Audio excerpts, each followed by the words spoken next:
Okay, we're well along our way in looking at some of these arguments, getting a better handle on arguments, what we think about them, how we evaluate them, whether we decide they're good arguments, bad arguments, etc. And I think, well, at least I thought that last one was really lacking. The argument in the letter was lacking in a certain way, and I discussed those issues with you. Um, you ought to sit down and take a look at your own what you had to say with see how it compares and contrasts. And you might have thought that it was really a very strong, a very good argument.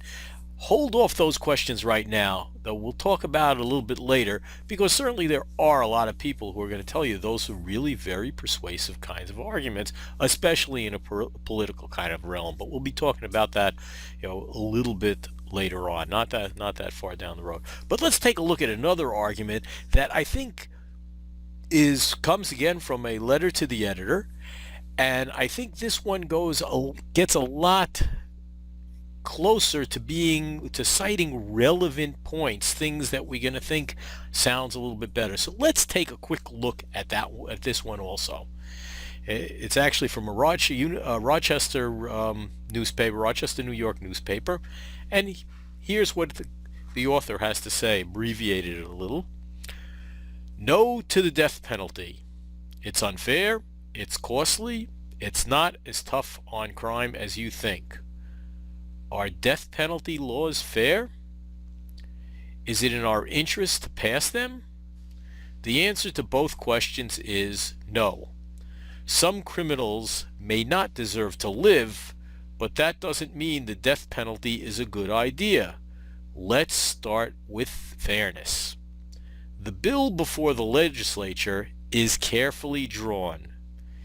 It would kill only the worst killers, those who do it for hire, who torture, who have more than one victim, who kill while committing another crime, who kill a police officer. What's more, the bill lists many mitigating circumstances: emotional disturbances, the influence of alcohol or drugs, impaired mental capacity, no significant history of violent crime. Yet other states have careful laws and good intentions too, and even so, studies show that the death penalty as it is applied discriminates by race.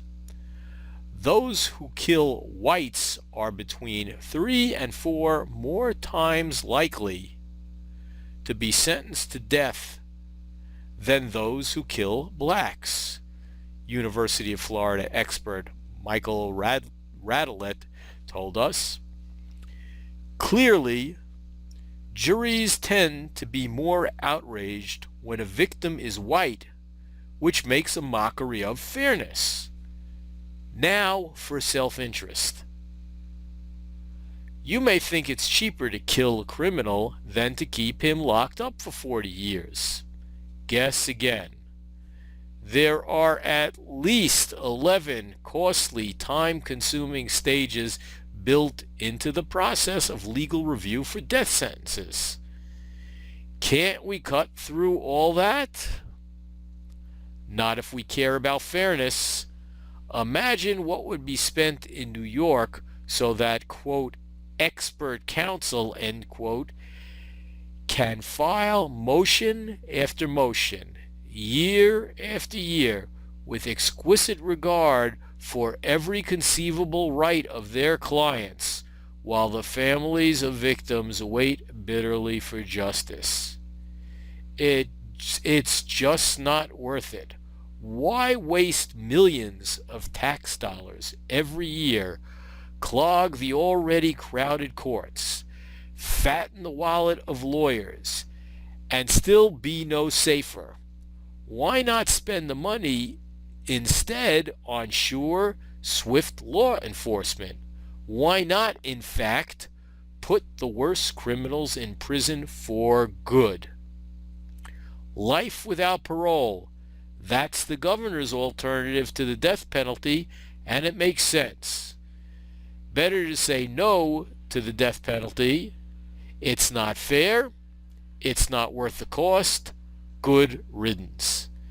Now, once again, we have a letter to the editor that's on a politically controversial topic, on the death penalty. What I'd like you to do is read this over another time, and then what I'd like you to do is try to summarize the points. That is, just the major points. And by summaries, meaning don't copy each and every sentence, but look for the major points that are being made. You got to figure there are between 4 and 6 major points that are being made here. So now what I want you to do is get out the computer, get out the pen and pencil, get ready, and write those down, and we'll continue when you're done.